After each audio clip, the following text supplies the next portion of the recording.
The Five Nights at Freddy's franchise now has a total of 11 different games that create a deep and complex story. And most recently, Five Nights at Freddy's Into the Pit was released a day ago, and although it's only been out for a short period of time, this game holds so much depth, lore, and mysteries. And the endings are no exception, with them holding some of the most important lore from the entire game. There are a total of 4 different endings, with each ending telling us something different while answering questions from the game. So in this video, I'm going to attempt to solve each of the 4 endings from Into the Pit and what they mean for the future of Fnaf spin-off games. Let's get started. Fazbear's Fright Into the Pit was released on December 26, 2019 and was the first installment to this new series of Fnaf books. So for a quick summary of the game, our main character Oswald visits a remodeled version of Freddy Fazbear's Pizza, renamed Jeff's Pizza, and jumps into an old ball pit. He's transported to the time period of 1985 where he sees Spring Bonnie murdering 6 children. Oswald's father pulls him out, but he gets trapped by Spring Bonnie. In the present day, his father is replaced by Spring Bonnie, but no one except Oswald realizes it. But Oswald returns to the pizzeria where he attempts to rescue his dad. This game follows the same formula for most FNAF games where you have to survive 5 different nights. And in each of these nights, Oswald attempts to free his dad from the pizzeria but ultimately fails, until the last night where we are introduced to our first ending. In the bad ending, after you free your dad for the first time, Spring Bonnie captures him one more time and you follow them back into the ball pit. And this is also where all the other endings take place. But in the bad ending, you free your dad and yourself from Spring Bonnie and jump back into the ball pit to go back to the present time. There you make sure your dad is okay before Spring Bonnie jumps out of the ball pit as well and captures you to take you back with him. We then get a small cutscene of Oswald in the party room tied up, before we see the shadow of Spring Bonnie enter the room, and then the bad ending fades to the credits. Now the most important thing to take away from this ending is that you are successful in rescuing your dad, but you fail in escaping yourself. You are essentially sacrificing yourself for your dad, and you are left in the time period of 1985. And when Spring Bonnie walks in the party room, it's presumed that Spring Bonnie murders you like the other children in the missing children incident. And this ending is pretty straightforward, and I think there's a lot more to say with the next 3 endings, starting with the happy ending. In order to get this ending, you need to unlock 5 different collectibles that were left by Oswald's dad after he was captured. You must find 2 photos, his wedding ring, his wallet, and his name tag. Then after going back to the party room after Oswald's dad was taken once more, you'll find this picture. It's a picture of 2 people with the caption, "An odd photo of 2 men inside of a strange office. Is this somewhere inside Freddy's?" And when going through the ending, everything plays out the same, except that this picture falls out of Oswald's pockets after escaping Spring Bonnie. Then after Spring Bonnie looks at the picture, he has a negative reaction to it where he starts twitching and almost seems different. Then after jumping back into the ball pit to grab Oswald, he instead has the option to punch Spring Bonnie into the net of the ball pit. Spring Bonnie struggles to set himself free from the net, which has the opposite effect as Spring Bonnie hangs himself in the net. This then kills Spring Bonnie as Oswald and his dad are able to escape the pizzeria. Oswald then tells his dad that he slipped on a ball, which is why he can't remember anything. His dad then tells Oswald he's sorry and that they are going to move for a better life, and the happy ending fades to the credits. Now this is the exact same ending we see in the book. Oswald is able to free himself and Spring Bonnie is hung by the net in the ball pit. But the one major difference and the one thing to point out is the picture. What 2 people were in this photo to cause Spring Bonnie to have that reaction and fail to capture Oswald? Well, originally I saw many fans speculate that it was a photo of his dad with Willie Mafton, but I don't think this is the case as he would have immediately been able to recognize that one of the people in the photo was his dad. But in the caption he makes it clear it's an odd photo of just 2 men, meaning he doesn't know any of the 2 men in the photo. So instead I think it makes a lot more sense that this is a photo of Henry Emily and William Mafton. If Spring Bonnie were to be reminded of his past from this photo, it makes sense he would have the reaction which would have also led to his death. And in the caption we also learn that they are in a mysterious office that could be somewhere in the pizzeria. We know hidden offices exist in the pizzeria like the room we find Oswald's dad in, so there could easily be another office where Henry and William worked in where this picture was taken at. And again, it's this photo that reminded William of his past, and it's this photo that was key to escaping. So now moving on to the sad ending, in order to get this ending, one crucial mistake must be made. When Spring Bonnie grabs you in the ball pit, instead of punching him you have to let the timer run out, which will cause him to jump scare you.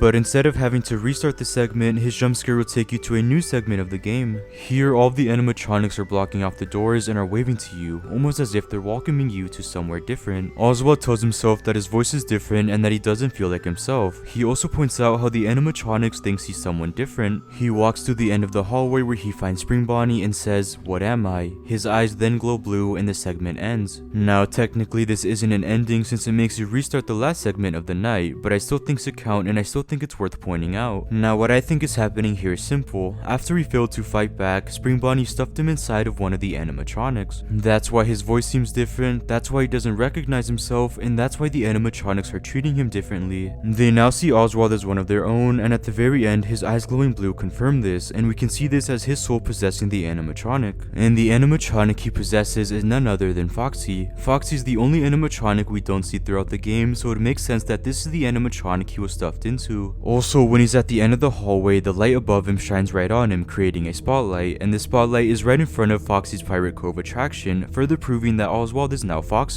So moving on to the last ending that is the easiest to get, before reaching night 5 you have the option of simply leaving the pizzeria while you're still in 1985. Upon leaving, you will be presented with the See Ya Dad ending, where you leave your dad behind and attempt to find your own way in this time period. In this cutscene, we see Oswald leaving the pizzeria and apologizing to his dad. Again, this is the easiest ending to get, and it can be completed anytime when you're in the pizzeria in 1985. And because it's so simple, there's not much to cover here or to solve. So although this is our final core ending, there are 3 extensions to the happy ending that I still want to cover, starting with the Jeff ending. After Oswald and his dad escape, Jeff, who's the only employee in the pizzeria, goes to check the ball pit to make sure Oswald wasn't hurt. When reaching the ball pit, he finds Spring Bonnie tangled in the net with his eyes hollowed out and blood pouring from them. Then, before anything else happens, Spring Bonnie jump scares Jeff, ending the cutscene. Now obviously this is showing the possibility that Spring Bonnie is still alive and now roaming around the present time period. This could even set up an original sequel to the story where Spring Bonnie is seeking revenge on Oswald and his father in the present day pizzeria. And moving on to the happy secret ending, we see something very similar. In this ending, we also see Spring Bonnie tangled in the ball pit net, then the camera zooms in on him before we see his eyes glowing blue, again hinting that he's still alive. And this could also set up a sequel or any future project related to Spring Bonnie where he's still alive in the present time. But moving on to the last ending called the Jeff Good ending, we see Oswald, his dad and mom all eating pizza at Jeff's pizzeria, where the pizzeria looks to be remodeled and has many more customers than before. This is a simple and happy ending where Oswald's family is all together, and there really isn't much to say about this ending. So in the first ending, Oswald is captured by Spring Bonnie and murdered, but he's able to save his father. In the second ending, Oswald is able to kill Spring Bonnie and is able to successfully escape with his dad. In the third ending, Oswald is captured by Spring Bonnie and is then stuffed into one of the animatronics. He then becomes Foxy as the soul possesses the animatronic. In the fourth and final core ending, we see Oswald leave the pizzeria in 1985 as he leaves his dad behind, trying to find his own way. And with that, this is every single ending from Five Nights at Freddy's Into the Pit solved. I hope you guys enjoyed this video on all of the endings from Into the Pit. More endings and Easter eggs are still being discovered as the game has only been released for one day. So if I made a mistake with one of the endings or another ending was discovered, feel free to comment down below and I'll try my best to make a follow-up video. But what do you guys think of these endings from Fnaf Into the Pit, and what do they mean for the future of Fnaf spin-off games? So make sure to like and subscribe for more content like this, and thank you guys so much for watching.